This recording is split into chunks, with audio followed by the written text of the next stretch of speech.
Dober večer, voščin, spoštovane gledalke, spoštovani gledalci. Dobrodošli v oddaji Vroča tema na spletnem portalu domovina.je.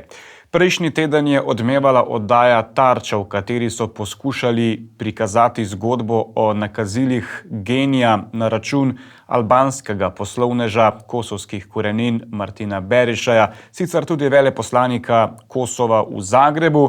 Na koncu pa se je zdelo, kot da je zgodba malce zvodenela oziroma da je s prikazanim v Tarči afera v Sloveniji zaključena. To afero je sicer prvi v javnost lansiral Planet TV, bilo je lani pred parlamentarnimi volitvami, in o tem, v kakšno smer zdaj zgodba lahko gre oziroma kako je dejansko vplivala na položaj slovenskega predsednika vlade Roberta Goloba tudi na lestvicah javnomnenjskih raziskav, o tem in še več z nocojšnjim gostom. Naš gost je odgovorni urednik televizije Planet, Mirko Majer. Dober večer. Živijo. Če torej začneva z oddajo Tarča, marsikdo se je veselil, češ, lahko bi bil to veliki pok, kot je bila morda tista oddaja o maskah za Janševo vlado, ko je šlo vse navzdol. Tukaj na koncu nismo dobili takšnega občutka, ni bilo nekega spoznanja, recimo je komentiral to Bernard Nežmah. Kako se je tebi zdelo? Rekel bom tako, izbor same teme, morda glede na to, da je od našega poročanja minilo 9 mesecev, 10 mesecev, je bil do neke mere presenetljiv. Zakaj? Jaz mislim, da je ta tema zdaj prišla na vrsto. Mediji vedno, javni pa morda še najbolj odražajo neke trenutne razmere v družbi. Mislim, da se je tudi ekipa Tarče zavedala, da se klima splošna v Sloveniji precej obrača od volitev po 9 mesecih proti pravzaprav aktualni vladi in premijeju. In tudi na ta način je bil dan neke vrste signal, da Robert Golob prvič ni nezamenljiv, drugič, da ni tabu tem okoli njega, vsaj to je bilo zdaj jasno, in da te teme v nedogled ignorirati na način, da jo zreducira samo na spin, medijski spin, politični spin, ne bo mogel. Zdaj, jaz bi rekel v osnovi, da je bila oddaja narejena korektno. Nisem imel občutek, da je bila narejena zato, da bi bila nekomu v zaščito. Po drugi strani se mi zdi pa, da na takšne pogovorne oddaje vedno bistveno vpliva seveda tudi sam izbor gostov. In tukaj so imeli precejšnje težave. Seveda, in tudi pošteno je od mene, ker se točno s tem poslom ukvarjam, da rečem, da je na takšne teme izjemno nehvaležno dobiti goste oziroma nemogoče točno tiste, ki bi si jih človek želel.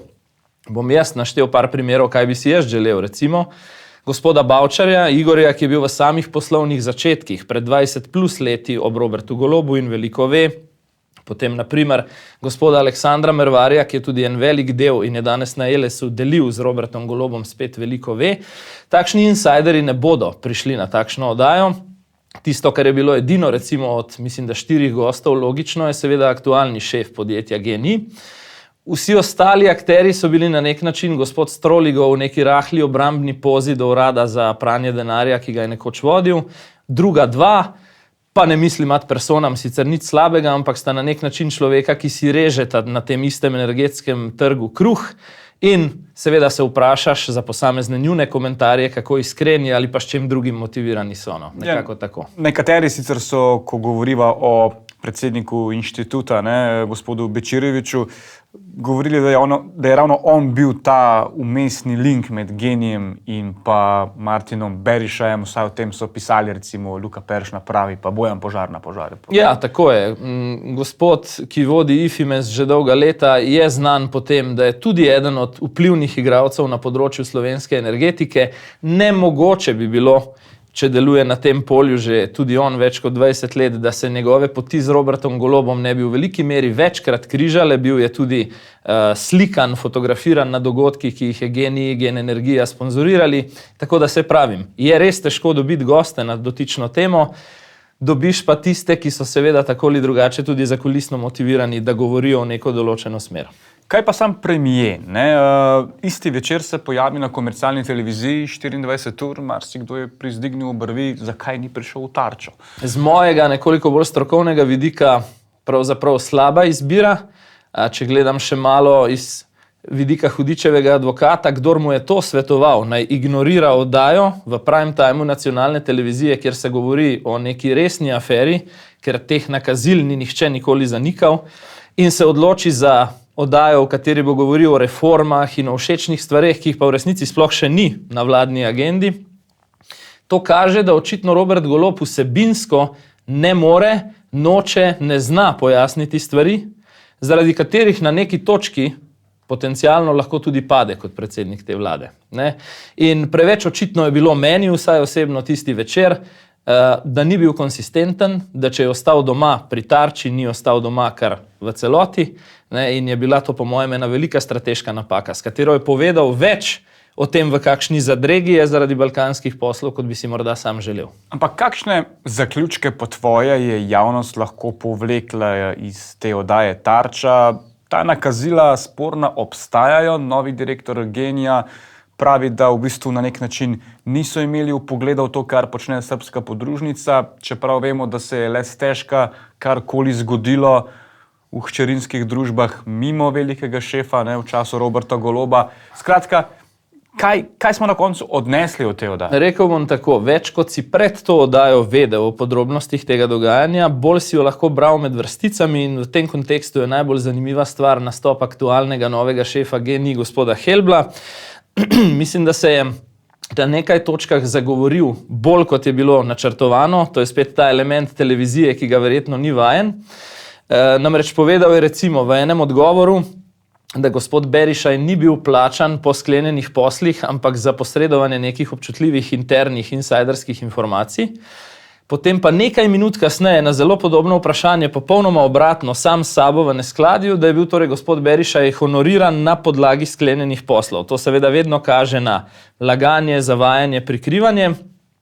In druga stvar, ki ste jo tudi sam omenil, to, da je isti direktor v Ljubljani pregledal kot skrbni lastnik sporne posle, ki jih je sam vodil v Srbiji, je pač smešno, v to ne moreš slovenske javnosti nikakor prepričati in da potem tudi ni nič ugotovil. Ne? In še bolj smešno, da je imel ta isti direktor, govorimo o gospodu Koprivnikarju, omejen vpogled v srbske posle, glede na to, da je vodil hkrati tudi podružnico v Beogradu. Ne? In na ta način, v bistvu skozi takšne nesmisle, je javnost lahko zvedela več, kot bi si na začetku sploh mislili pred to oddajo. Recimo Dušan Mohorko, odvetnik, kriminalist, je na Twitterju zapisal, da je po izjavah zdajšnjega direktorja GEN-I, kot si omenjal, pa prepričan, da je tu nekaj močno smrdelo. Lahko razumem, ja, to. Gospod Mohorko sicer bi danes moral biti naš gost, pa je pred oddajo sodelovanje odpovedal. Kakorkoli, ne, a je zgodba zdaj v mainstream medijih zaključena?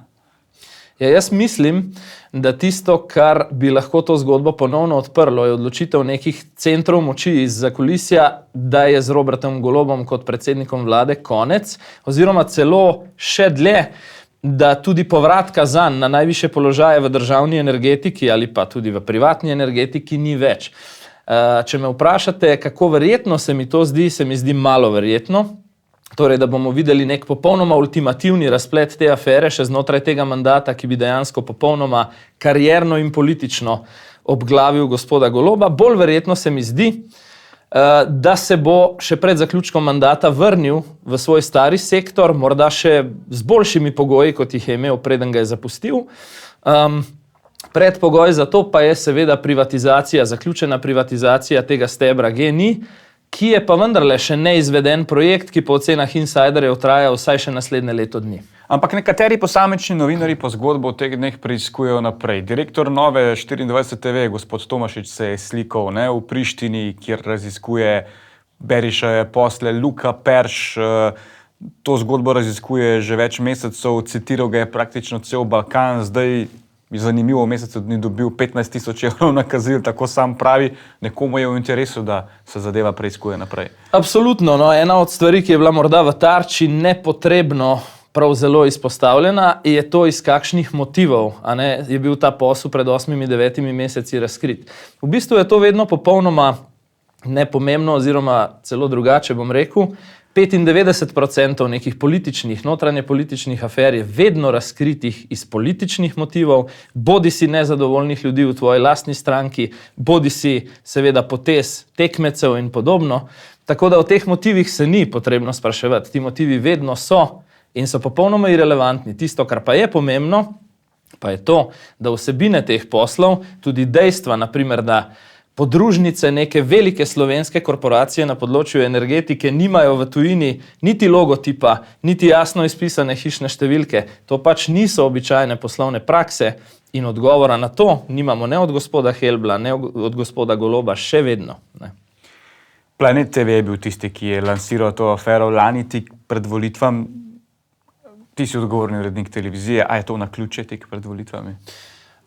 Zakaj bi se sploh sprenevedali? Tako kot sem rekel, nekomu je bilo v interesu, da je del dokumentacije, ki o tem obstaja, dostavil na Planet TV. Spet, a je bila naša presoja objaviti ali ne, popolnoma klasična novinarska, ali je torej to zgodba v javnem interesu ali ne? Ja, bila je. Ne? In to je pravzaprav vse, kar lahko na to temo rečem. Seveda, vse se zgodi, ko gre za politiko, se tudi velike zgodbe. Watergate v Ameriki je bil z zelo jasnimi političnimi motivi. Zakaj mi želimo v Sloveniji reči, da neka odmevna politična zgodba nima zakulisnih motivov? Vedno jih ima. Ampak šlo je potem za obračun. Tvoj kolega Petrovič, ki je zadevo preiskoval, mislim, da je bil celo na sodišču zaradi tega. Berišaj ga je tožil. Kako je s to zadevo? Gospod Berišaj ga je tožil za razžalitev, krnitev ugleda, dobrega imena in podobne pravne kategorije, ki jih tudi v Sloveniji poznamo. Konec koncev se je za to kazensko tožbo odločil na slovenskih sodiščih in je izgubil na prvi in na drugi stopnji. Tako da je to pravzaprav pravnomočno zaključena zadeva. Medtem je, mislim, da kosovski premier Kurti dal izjavo za časnik Delo, tik pred tem, ko se je ta sodni proces odvil, da upa, da bo v tem primeru pravici zadoščeno. Danes lahko še enkrat sporočimo, da je že bilo, tako da so se mu želje izpolnile v tem delu. Bo Planet TV zgodbo raziskoval dalje, glede na to, da vam je sodišče na nek način prikimalo, da je to v javnem interesu? Jaz osebno ta hip vidim nadaljevanje zgodbe zgolj ob predpogoju, da dobimo še preostanek dokumentacije, ki je dejansko nimamo. Po mojih informacijah naj bi v celoti obsegala 14-15 strani, dobili smo posamezne izseke in razlago našega vira, ki je kredibilen in mu popolnoma utemeljeno verjamemo. Tudi mi smo poskušali priti do tega, ne pridemo. Kje je problem? Težko komentiram. Rekel bom tako, v slovenski energetiki, v slovenski politiki nasplošno obstajajo ljudje, mislim, da jih oba poznava nekaj, ki se jim ne pod levimi, ne pod desnimi vladami ne zgodi nič hudega. Ostanejo na položajih, ohranijo status, svoje plače in podobno. V to smer gre iskat vir te zgodbe, ne? In če nekdo drži ta papir zaradi lastne varnosti in lastne kariere, da si krije hrbet, po domače povedano, je pač to tudi do neke mere logično. Vi ste peljali še eno usporedno zgodbo, ki je tudi potihnila. Vesna Vuković, zdaj generalna sekretarka stranke, prej vodilna novinarka na spletnem portalu Necenzurirano, še ni pojasnila, od kje je nakazilo v višini več kot 100 000 evrov strani Genija. Rekla je v 14 dneh. Zakaj zdaj nihče o tem ne piše? Ja, to je še en velik problem, in ko govorite o 14 dneh, bom malo cinično, sarkastično dodal, da je to verjetno v zgodovini slovenske politike največkrat za 14 dni odloženo pojasnilo. Zakaj nihče ne razišče? Verjetno ni to vprašanje usmerjeno samo name. Jaz osebno vam zagotavljam, da bomo ta vprašanja še enkrat odprli, še enkrat postavili in zagotovo še poročali o tem. Kaj bi še dodal okrog tega? Evo, morda namignem še na eno zgodbo, ki prihaja in je tudi podobne narave kot vse to, o čemer govoriva.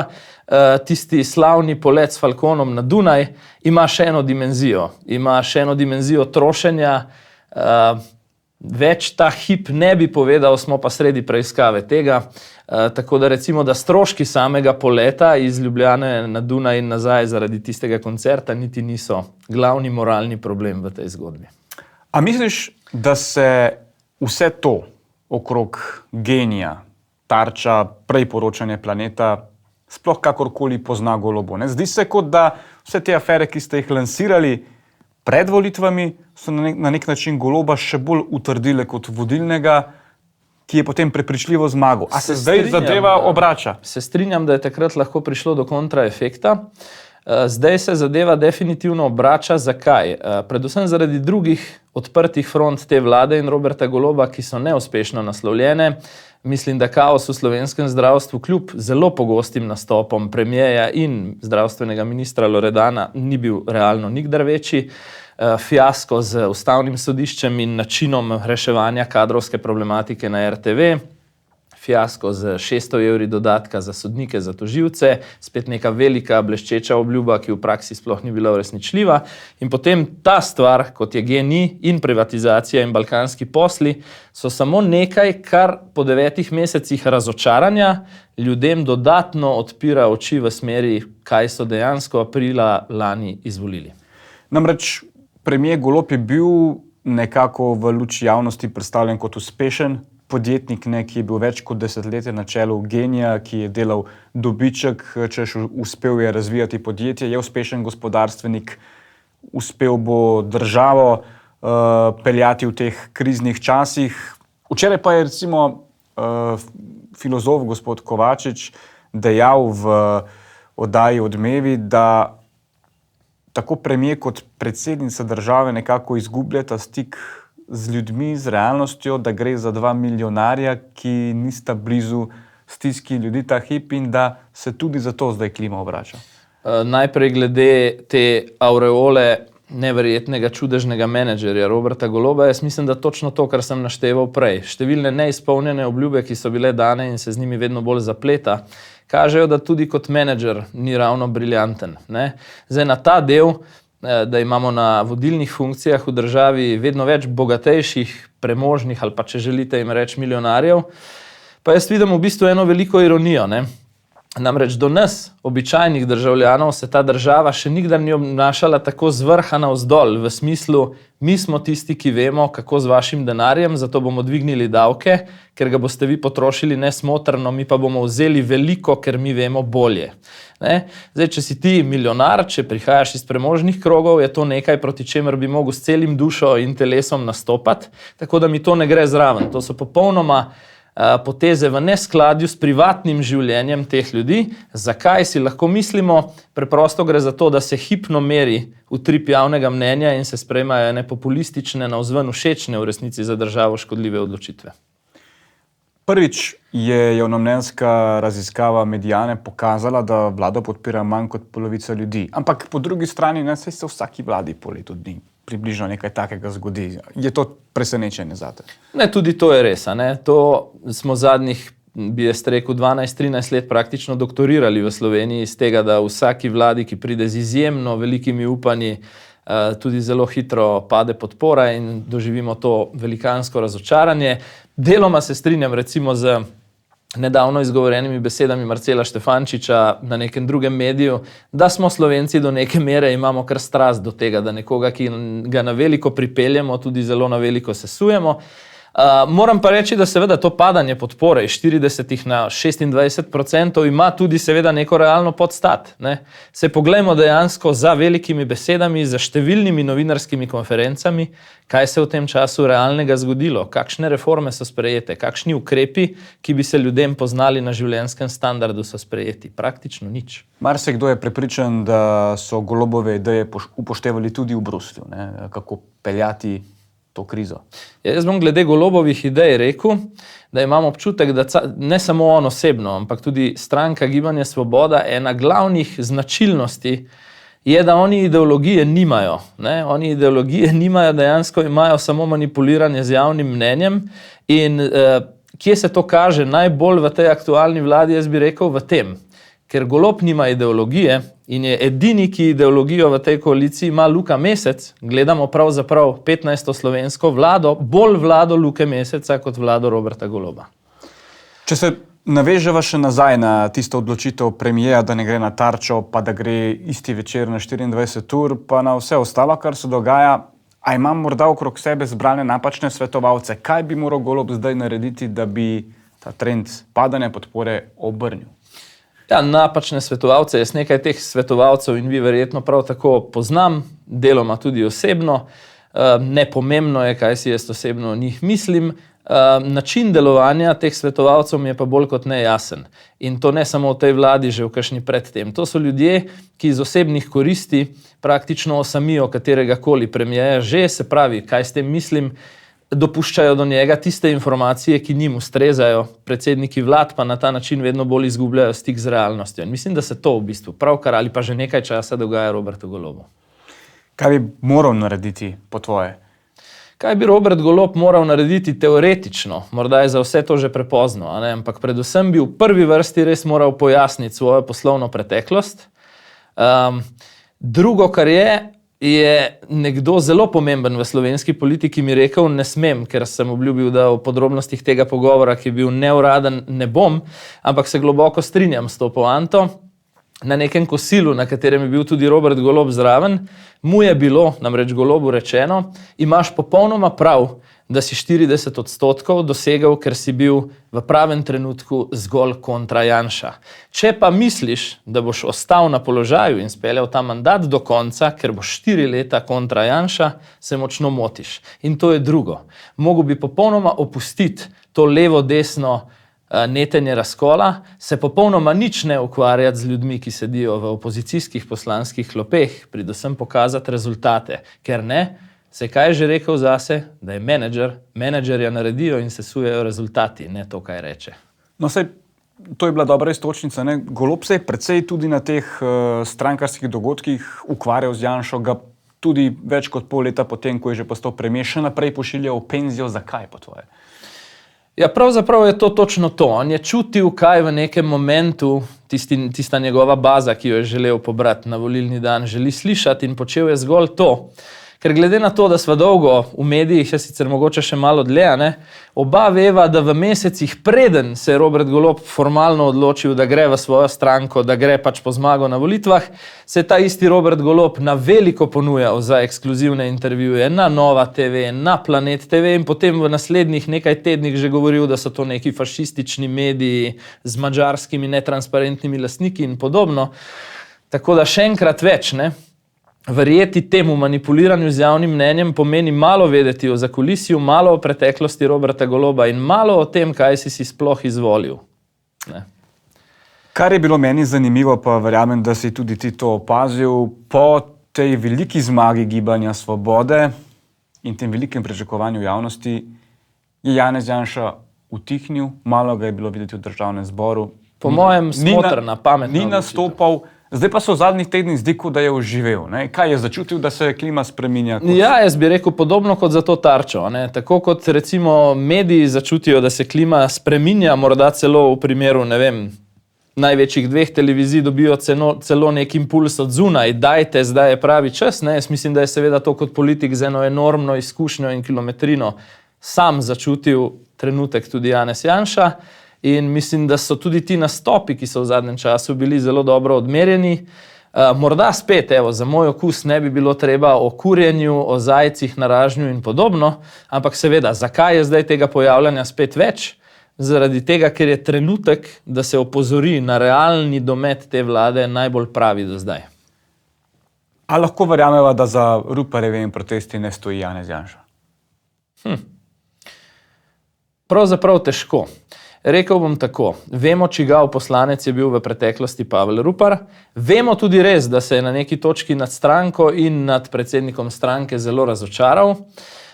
Bom pa rekel tako, da arhitektura tega protesta preveč spominja na seveda na negativ tistega, kar so počeli kolesarji pod patronatom seveda drugih strank, da se razumemo, v prejšnjem mandatu. Ampak bi jaz obrnil vprašanje drugače. Če takrat dominantni mediji, ko se je kolesarilo po Ljubljani, niso postavljali vprašanja, ali je v ozadju Luka Mesec, ali je v ozadju Tanja Fajon. Nekateri mediji so si postavljali to vprašanje. Zelo redki in tudi po deležu gledanosti na trgu precej v manjšini. Potem tudi ne vidim razloga, zakaj bi si eden od vodilnih častnikov te dni privoščil naslov, ali je v ozadju Janez Janša. Spet podobno kot za zgodbo z Genijem in Berišajem, zakaj pa ne bi bil? Saj on je politična konkurenca, ki uporabi proti svojim konkurentom vsa legitimno razpoložljiva sredstva. Namreč vprašanje je, ljudje, ki so prišli na trg, vsaj tako se je zdelo, so tja res prišli s svojimi težavami. Vprašanje je samo, jih nekdo poskuša izkoristiti. To pa verjamem. Podobno kot je nekega razpoloženje duha in stanje Slovencev izkoristil Robert Golob za svojo volilno zmago, tako je podobno nekdo spretno ujel tudi tega duha, da imamo pač na vrhu eno kasto res bogatih ljudi, ki pravzaprav ne živijo na vladi tega, kar sicer pridigajo. In to, da je slovenski upokojenec ob 10 in več odstotni inflaciji v najslabšem položaju po osamosvojitvi, je najbrž golo dejstvo. Tako da jaz verjamem, da ljudje, ki so pa tam ob Pavlu Ruparju in ni jih malo, pa so dejansko iz svojih osebnih stisk in jih bolj malo zanima v bistvu, kdo to sploh organizira. Ne. Pa niso to bili samo upokojence, ne, v zadnjem času smo videli na ulici gasilce, pa delavce v zdravstveni negi, učitelji se upirajo. A je Robert Golob po tvoje mislil, da se mu ulica v stilu kolesarjev ne more zgoditi, kot se je Janša? Marsikaj, o čemer mi dva danes govoriva, ima eno skupno rdečo nit in to je populizem Roberta Goloba. Način, na katerega je zmagal, je hkrati na nek način tudi način, na katerega zdaj zelo izgublja.